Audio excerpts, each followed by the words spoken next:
Friends, welcome back to channel air civil. तो हमारा kinase method चल रहा था। काइनेज मेथड में हमारा जो पहला वीडियो हो गया था उसमें अपन ने बीम सेक्शन का देखा था और आज हम देखेंगे फ्रेम सेक्शन का। तो फ्रेम सेक्शन में सबसे पहले हमें कौन सी फ्रेम दिया है मैं आपको वो बता दूँ। यहाँ पे फ्रेम सेक्शन में ए और डी जॉइंट जो है वो है फिक्स है। बी सी एक स्पैन दिया हुआ है जिसमें यूडीएल दिया हुआ है 100 किलोमीटर का। बी सी स्पैन पे हमें कोई लोड नहीं है, लेकिन उसका जो डिस्टेंस है वो है 3 मीटर का और आई दिया हुआ है।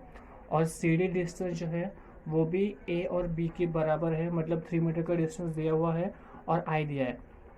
और स्पैन बी सी जो है उसमें 100 किलोमीटर पर मीटर का यूडीएल दिया हुआ है। उसकी लेंथ जो है वो है 6 मीटर और 4 आई दिया हुआ है। तो काइनेज मेथड में हमारी सबसे पहली स्टेप जो होती है वो है to find the fixed end movements. तो फिक्स्ड एंड मूवमेंट्स में हमें क्या है कि अभी देखते हैं हम स्पैन ए और बी का। यहाँ पे हमें कोई लोड नहीं दिया हुआ है तो ये हो गया ज़ीरो। तो moment at A B equals to zero और moment at B A equals to zero. Same इधर होगा क्योंकि यहाँ पे भी कोई लोड दिया हुआ नहीं है। Moment at C D equals to zero, moment at D C equals to zero. तो यहाँ पे हमने लिख लिया है moment at A B equals to moment at B A equals to moment of C D equals to moment of D C equals to zero, क्योंकि यहाँ पे कोई लोड दिया हुआ नहीं है। और अब हम आते हैं स्पैन बी सी पे। तो स्पैन बी सी पे हमें 100 किलोमीटर का यूडीएल दिया हुआ है। तो यहाँ पे दो मूवमेंट्स निकलेंगे, एक मूवमेंट ऑफ बी सी और एक मूवमेंट ऑफ सी बी। तो जैसे कि पहले प्रॉब्लम में अपन ने देखा था कि पहले हम एंटी क्लॉकवाइज देते हैं, बाद में क्लॉकवाइज लेते हैं। तो पहले हम एंटी क्लॉकवाइज का लेंगे, बी टू सी मतलब लेफ्ट टू राइट। तो यहाँ पे माइनस लगेगा, प्लस यूडीएल का जो फॉर्मूला लगता है वो WL²/12। तो हमने W हमारा हो गया 100 किलो न्यूटन, L मतलब इसकी जो 6 मीटर लेंथ दी हुई है और 12 हमने एज इट इज लिखा, उसका वैल्यू हमारा आया -300 किलो न्यूटन पर मीटर। ठीक है। और अब क्लॉकवाइज में जाएंगे, मतलब C टू B। तो हमारा यहाँ पे पॉजिटिव आया, यहाँ पे सेम फॉर्मूला लेंगे WL²/12 क्योंकि वही स्पैन दिया हुआ है, वही अपना यूडीएल है। तो हम वही वैल्यूज पुट करेंगे 100 इंटू 6² डिवाइडेड बाई 12। हमारा आंसर जो यहाँ पे नेगेटिव आया तो वही आंसर पॉजिटिव में आएगा, मतलब 300 किलो न्यूटन पर मीटर। तो यहाँ पे हमारी हो गई फर्स्ट स्टेप जिसको हम कहते हैं to find the fixed movements. तो अब हम आते हैं सेकेंड स्टेप पे। सेकेंड स्टेप हमारी है कैलकुलेशन ऑफ रोटेशन फैक्टर। तो guys calculation of rotation factor, तो सबसे पहले हम जॉइंट पे निकलते हैं। अब यहाँ पे हमारा जॉइंट कौन से है, बी और सी। तो इसलिए हमने यहाँ पे जॉइंट बी और सी लिया। फिर B A B C, B A यहाँ पे हमारा आएगा बी ए बी सी और जॉइंट सी से सी बी सी डी।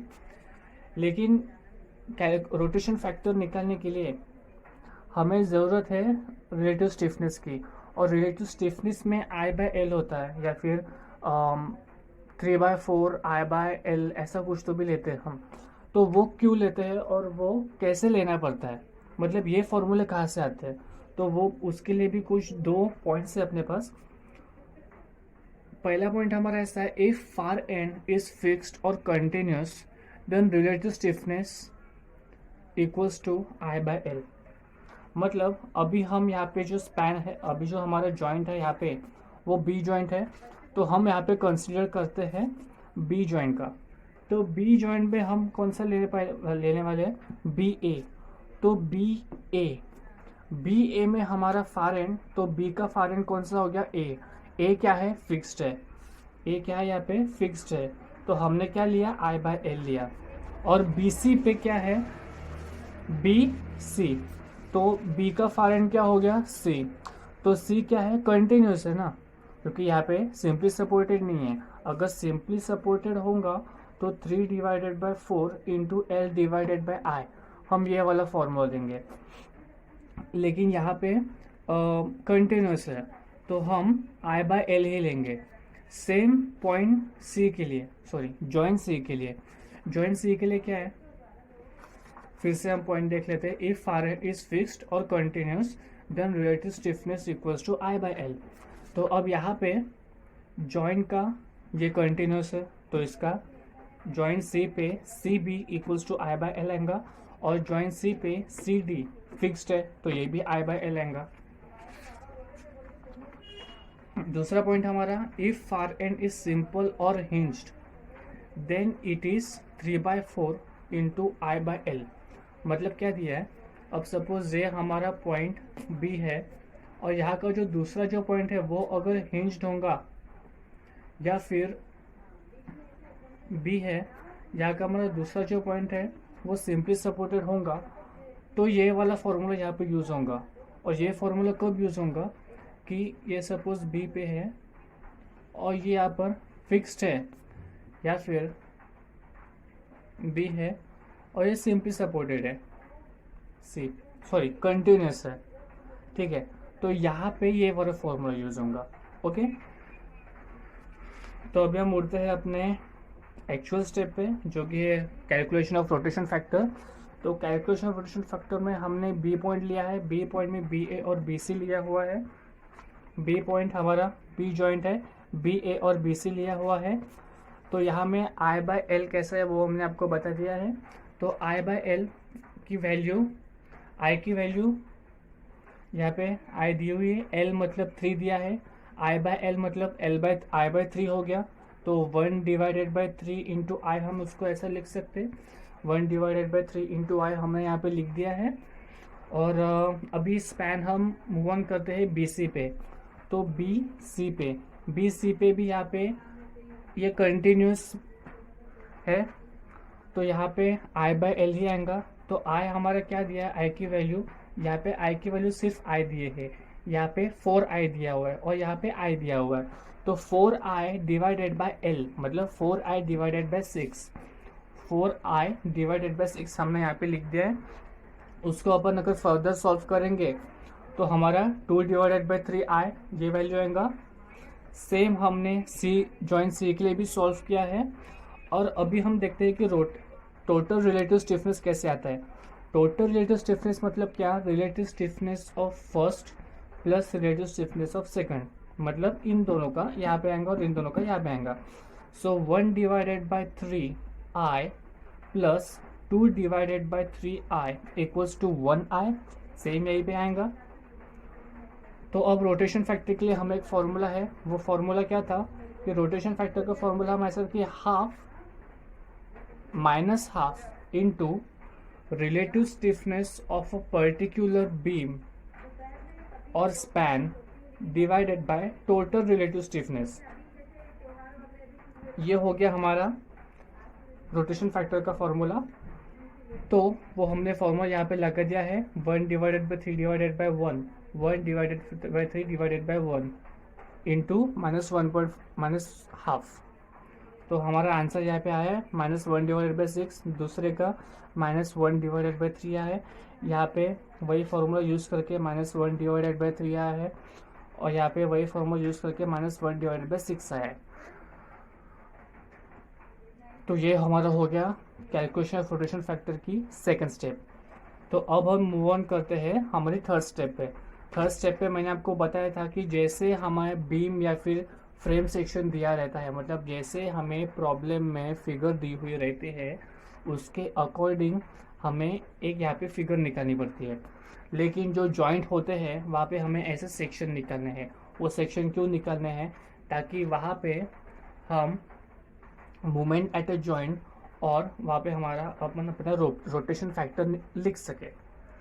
तो यहाँ पे हमें जो फिगर दी थी, ए स्पैन फिक्स्ड है, सॉरी ए वाला फिक्स्ड है, बी सी पे यूडीएल दिया हुआ है और सी डी पे कुछ नहीं है, 3 मीटर का स्पैन है, ये भी 3 मीटर का स्पैन है और यहाँ पे डी फिक्स्ड है। तो यहाँ पे देखते हैं हमने सेम डायग्राम यहाँ पे निकाली है। ए फिक्स्ड है, ए यहाँ पे फिक्स लिखा हुआ है, बी जॉइंट है तो हमने इसलिए यहाँ पे ऐसा जॉइंट बनाया, सी जॉइंट है इसलिए मैंने ऐसा वहाँ पे ये बनाया, और डी फिक्स्ड है तो हमने फिक्स्ड एज इट इज उसको फिक्स रख दिया। तो अब जैसे मैंने आपको पहले वीडियो में बताया था बीम वाले, सेम वही प्रोसीजर यहाँ पे है, बस ये वाला जो पोर्शन था फिक्स वाला, ये बीम में इस साइड में था और ये वाला इस साइड में था, बस इन दोनों को निकल के यहाँ पे रख दिया, बस ऐसा समझ लो। और जो हमने रोटेशन फैक्टर लिखे थे वो सेम रोटेशन फैक्टर यहाँ पे लिखे हैं। पहला हमारा रोटेशन फैक्टर जो था बी ए का वो -1/6 था और बी सी का -1/3 था। तो बी ए का -1/6 जो हमारी पहली वैल्यू आई और बी सी का -1/3 जो हमारी सेकंड वैल्यू आई।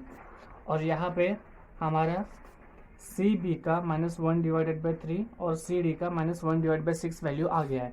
तो हमने सेम वैल्यूज़ यहाँ पे पुट कर दी है, ठीक है। तो हमारी इतनी स्टेप हो गई। अब हमें लिखना है फिक्स्ड एंड मोमेंट्स। तो फिक्स्ड एंड मोमेंट्स जो हमने शुरुआत में निकाले थे, moment at A B equals to moment of B A equals to moment of C D equals to moment of D C. तो मोमेंट ऑफ बी ए यहाँ पे तो ज़ीरो आ जाएगा, लिखा नहीं है, मोमेंट ऑफ ज़ीरो आ जाएगा, यहाँ पे भी ज़ीरो आ जाएगा। और जो हमारा बी सी और सी बी का आया था वो हम यहाँ पे लिखेंगे बी टू सी -300 आया था, -300, और C to D +300, C to B +300। तो वो हमने यहाँ पे लिख दिया है। और ये तो आपको पता ही है कैसे है, हमने अपना इटरेशन साइकिल यूज़ किए थे। तो इटरेशन साइकिल मतलब हमारी फोर्थ स्टेप हो गई। तो हम फोर्थ स्टेप पे मूव ऑन करते हैं। फोर्थ स्टेप हमारी जो है वो है Kani's iteration cycle. Kani's iteration cycle का हमारा एक फॉर्मूला है। वो फॉर्मूला ऐसा है कि rotation factor into submission of moment at joint plus submission of rotation contribution of far and. तो इटरेशन साइकिल बनाने के लिए हमने जो अभी थर्ड स्टेप में यूज़ किया हमें यही लगेगा, ठीक है। तो यहाँ पे मैं आपको एक बता दूँ कि moment at B A formula क्या है, रोटेशन फैक्टर। और रोटेशन फैक्टर हमारा क्या आया -1.6 -1/6, वो हमने यहाँ पे लिख दिया। फिर क्या है मोमेंट एट ए जॉइंट, यहाँ पे क्या है हमारी -300, तो वो हमने यहाँ पे लिख दिया, ठीक है। अब rotation contribution at far and, तो इसका जो ए है ये फिक्स और यहाँ का rotation contribution at far and हमेशा 0 आएगा। और जो डी है यहाँ का भी rotation contribution at far and हमेशा 0 आएगा। तो गाइस अब ये हमारी पहली स्टेप है, तो इसका ये तो हमेशा 0 आएगा। और जो दूसरा है वो अभी तक हमें निकालनी है, मतलब ये बी जॉइंट का ले रहे हैं, तो बी ए तो हमारा 0 आएगा, ठीक है, बी ए हमारा 0 आएगा। लेकिन बी सी हमारा कुछ ना कुछ आ सकता है, लेकिन अभी तक हमारा फर्स्ट इटरेशन ही शुरू है, इसलिए यहाँ पे हम 0 लिखेंगे क्योंकि हमारे कुछ आया ही नहीं है। तो हम यहाँ पे 0 लिख दिया। तो ये वैल्यू यहाँ पे पुट करेंगे, हमें 50 आंसर मिल गया। सेम थिंग अब बी सी, तो बी सी के लिए हमारा रोटेशन कॉन्ट्रीब्यूशन क्या है, बी ए के लिए ये हो गया ये वाला, बी सी के लिए ये वाला लेंगे, ठीक है। तो -1/3 मोमेंट एट ए जॉइंट 300 रहेगा क्योंकि हम बी जॉइंट ले रहे हैं। मोमेंट एट जॉइंट 300, अभी तो कुछ निकाला ही नहीं है इसलिए 0 आ जाएगा। सेम वैल्यू हमने यहाँ पे पुट कर दी, हमारा आंसर आया 100। तो अब मोमेंट एट सी बी, मतलब जॉइंट सी पे आ गए हम, यहाँ के 2 हो गए, ठीक है। अब ये जॉइंट का काम हो गया अपना, ये निकाल लिए तो ये दोनों। अब जॉइंट सी पे आते हैं, ये वाला और ये वाला होगा। तो मोमेंट एट सी बी हमारा क्या है -1/3 रोटेशन कॉन्ट्रीब्यूशन हमारा ये आया। और मोमेंट एट ए जॉइंट हमारा 300 आया, ठीक है। Rotation contribution at far and हमारा -1/3 हमने लिख दिया यहाँ पे, और मोमेंट एट ए जॉइंट 300। तो ब्रैकेट में मोमेंट एट ए जॉइंट 300, और यहाँ पे सी बी का मतलब सी बी का हमने यहाँ पे 100 लिख दिया और यहाँ पे 50 लिख दिया। अब यहाँ पे 100 यहाँ पे 50 कैसे आए, वही वैल्यू जो हमने यहाँ पे निकाले, मोमेंट एट बी ए, तो यहाँ पे 50 आया, हमने 50 पहले लिख दिया यहाँ पे, ठीक है। मोमेंट एट बी सी, तो उसकी फर्स्ट वैल्यू हमारी क्या आई, बी सी के सेक्शन में 100, तो बी सी के सेक्शन में हमने यहाँ पे 100 दिए। अब यहाँ पे क्यों लिखी, क्योंकि हमने जॉइंट बी से वो वैल्यू निकाली है। मोमेंट एट ए जॉइंट जो है, वो हमने बी का लिया था, इसलिए हम बी की तरफ -300 लिया था ना, तो वो हम यहाँ पे लिखेंगे, ठीक है। तो यहाँ पे हमारी 100 की वैल्यू आ गई और यहाँ पे 50 की वैल्यू आ गई। ठीक है। अब ये मोमेंट है सी बी, मोमेंट है सी बी, तो -1 divide by 3 plus 300, -1 divide by 3 plus 300 हमने यहाँ पे लिख दिया, तो हमारी वैल्यू का है -133.33, ठीक है। तो अब हमारा पॉइंट सी था, ठीक है, तो वो हम लिख देंगे सी बी था, सी टू बी था, तो वो हम वैल्यू लिख देंगे यहाँ पे -133.33। अब हमारा मूवमेंट है सी डी, मतलब सी डी, तो सी डी का रोटेशन कॉन्ट्रीब्यूशन क्या है, -1 डिवाइडेड बाई 6, और मूवमेंट एट ए जॉइंट है +300, ठीक है। तो रोटेशन कॉन्ट्रीब्यूशन क्या है, -1 divide by 6, movement at a joint +300 plus 100 क्यों लिखा, 100 ये वाला भाग है, लेकिन इसका फार एंड कौन सा हो गया, ये वाला है कि नहीं, मूवमेंट एट सी और डी। इसका देखिए राइट वाला और लेफ्ट वाला ये भाग पहले बता दिया था मैंने, तो इसका राइट वाला 100 हो गया सी टू बी, क्योंकि जॉइंट सी है ना, अपन जॉइंट सी पे कंसिडर कर रहे हैं, एक ये वाला होगा और एक ये वाला होगा, जैसे अपन ने बी में लिया था, एक इस साइड का होता है और एक इस साइड का होता है, तो सेम इसमें एक इस साइड का होगा और एक इस साइड का होगा, तो इस साइड का हमारा क्या आया 100 और इस साइड का हमारा क्या आएगा 0, क्योंकि फिक्स्ड एंड है, तो हमने 0 यहाँ पे लिख दिया, हमारी वैल्यू का है -66.67। तो गाइज ऐसे ही हमें बाकी की इटरेशन भी सॉल्व करना है, वर्क कर लेना, वो मैंने आपको यहाँ पे सॉल्व करके दिए हुए हैं, ठीक है। पहला इटरेशन हमारा मैंने आपको पहले सॉल्व करके दिया है, दूसरा इटरेशन ये है, सेम वैल्यूज पुट किए, सिर्फ जो अपकमिंग वैल्यू है वो यहाँ पे पुट करेंगे हम, ठीक है। ये हो गया हमारा सेकंड इटरेशन, यहाँ पे ये हो गया हमारा third iteration,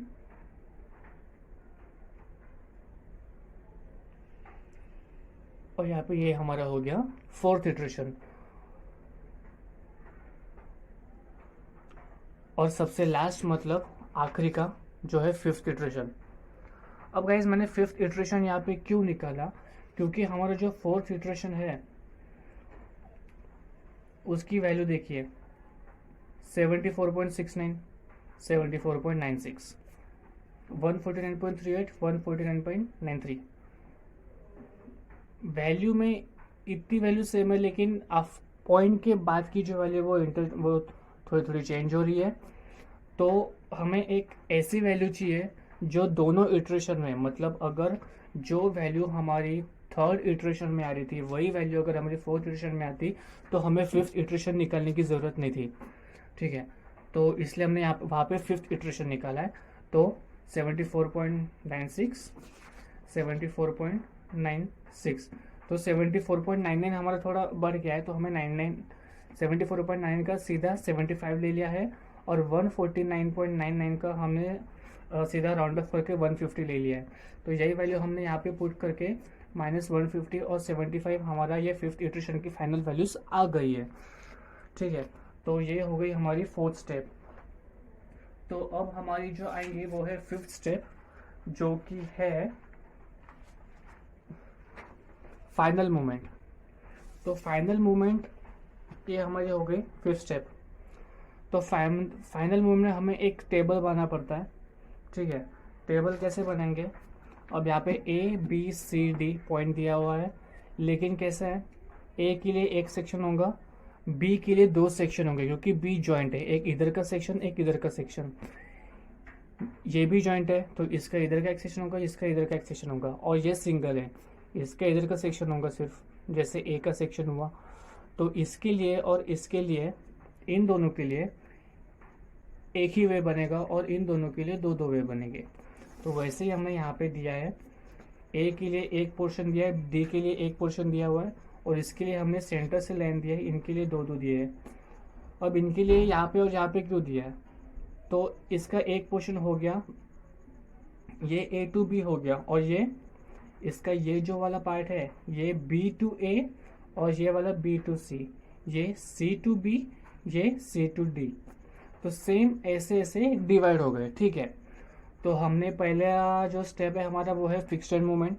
fixed end movement जो हमने फर्स्ट स्टेप में निकाला था, movement at A B equals to movement of B equals to movement of C D equals to movement of D C equal to 0, ठीक है। तो यहाँ पे हमने लिखा movement at B A equal 0, moment है बी सी इक्वल 0, ये 0 आएंगे। और स्पैन हमारा जो बी सी था, बी सी का, बी से सी तरफ का और सी से बी तरफ का, बी से सी तरफ का हमारा आया था -300 और सी से बी तरफ का हमारा आया था +300। ठीक है, तो बी से सी तरफ का हमारा आया था जो हमने यहाँ पे लिखा -300 और ये वाला हमने +300 लिख दिया। अब हमारी दूसरी स्टेप जो है वो है आरसी ऑफ नियर एंड, मतलब rotation contribution of near and. तो इसके लिए हमें ये वाला टेबल लगेगा जो हमने थर्ड स्टेप में निकाला था, rotation contribution of near and. अब ए की तरफ का जो नियर एंड है वो तो ए की तरफ का जो नियर एंड वो ए की तरफ होगा, ठीक है, क्योंकि वो ए के पास में है, तो उसका हो गया 0। ठीक है, अब हमारा नियर एंड फॉर बी, ठीक है, rotation contribution of near and, ये मैंने यहाँ पे लिया है 75। तो 75 क्यों लिया? तो ये जो वैल्यूज है ये हमारी इटरेशन साइकिल है, इटरेशन साइकिल से हमने रोटेशन कंट्रीब्यूशन निकाला है हमारा। ठीक है, तो ये बी के पास का रोटेशन कंट्रीब्यूशन हो गया 75, बी सी के हो गया 150, सी बी की तरफ का हो गया, सी से बी की तरफ का -150 और सी से डी की तरफ का हो गया -75 और डी का हो गया 0 क्योंकि वो फिक्स्ड एंड है। ठीक है, और गाइज एक इम्पॉर्टेंट बात है कि हम रोटेशन कंट्रीब्यूशन में मतलब आरसी ऑफ नियर एंड जो लेते हैं वो हमेशा लास्ट वाली वैल्यू लेना है, मतलब जो हम फोर्थ में या फिर फिफ्थ इटरेशन में निकालते हैं वही वैल्यू लेना है। ठीक है, ये रूल समझ लो। तो वो वैल्यूज मैंने यहाँ पे लिख दी है 75, 150, -150, 75 सॉरी -75 और 0। ठीक है, rotation contribution of near end. A के पास से कौन सी वैल्यू है 0, बी ए की तरफ में कौन सी हमने जो वैल्यू निकाली थी वो थी 75, बी सी की तरफ कौन सी निकाली 150, सी बी की तरफ कौन सी निकाली -150 और सी डी की तरफ कौन सी निकाली -75। ठीक है, जैसे मैंने यहाँ पे आपको बता दिया था। अब rotation contribution for far end मतलब यही है, लेकिन ए के पास का हमने यहाँ पे निकाला और यहाँ पे ए के दूर का निकालेंगे।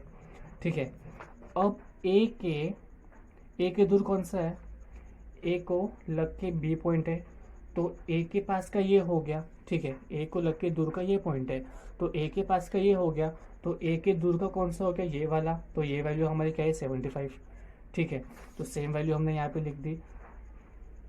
अब यहाँ पे बी दिया हुआ है, बी के दूर का, बी ए के दूर का कौन सा है 0 क्योंकि वो ए 0 है, बी के दूर का कौन सा है ए, तो ए क्या है 0, वो हमने यहाँ पे लिख दिया। बी सी पे मुड़ते हैं, तो बी सी की तरफ में बी से दूर का कौन सा है, बी सी की तरफ में ये दोनों वैल्यूज आ गई। ठीक है, तो बी सी की तरफ में बी से दूर का कौन सा है, बी से दूर सी है और सी की वैल्यू हमारी क्या है -150, सी बी की तरफ में सी से दूर का कौन सा है +50। ठीक है, तो -50 +50 सेम यहाँ पे करेंगे। और अगर आपको इसको सॉल्व करने में थोड़ी कठिनाई जा रही होंगी तो सीधा इस वैल्यू को इधर लिखना और इस वैल्यू को इधर लिखना। ठीक है, ये थोड़ी इजी स्टेप है। 150 को इधर लिख देंगे, ये -150 को -150 को इधर लिख देंगे, इसको इधर और इसको इधर, मतलब सिंपल है। ये ए बी स्पैन में ए के जो पास का था वो बी का दूर का था। ठीक है, और यहाँ पे जो बी का पास का था वो ए का दूर का था, तो सीधा उनको इंटरचेंज कर दिया। सेम बी सी में करेंगे और सेम सी डी में करेंगे, तो ये हमारी वैल्यूज यहाँ पे आ गई। अब हम निकालेंगे फाइनल मोमेंट। तो फाइनल मोमेंट के लिए हमें एक फॉर्मूला है, फाइनल मोमेंट। ठीक है, final moment is equal to fixed end moment, मतलब हमारी पहली step fixed end moment into RC of near end. Fixed end moment हमारी ये वाली स्टेप, और into 2 RC of near end मतलब ये वाली step, plus RC of far end मतलब ये वाली स्टेप। ठीक है, ये वाली step first step in plus first step plus into second step 2 into second step, sorry first step plus 2 into second step plus third step is equal to fourth step. ठीक है, मतलब 0 प्लस 2 इंटू 0 प्लस 75, 0 तो 70, वो तो 0 ही हो जाएगा, और 75 as it is यहाँ पे आ जाएगा, ठीक है। सो 0 तो 0 ही होगा, सो प्लस 75 इंटू 2 प्लस 0, सो 75 इंटू 2 का क्या आंसर आएगा 150। तो सेम हमने यहाँ पे ऐसे सॉल्व कर दिया है। और सॉल्व करने के बाद गाइज आपको एक चीज़ पे बहुत ही ध्यान रखना पड़ेगा कि इनका जो एडिशन होगा वो आना चाहिए 0, ठीक है। 150 माइनस 150 0, 150 माइनस 150 0, और ये भी इनका भी 0 ही आ जाएगा, ये वाला भी 0 ही आ जाएगा, ठीक है।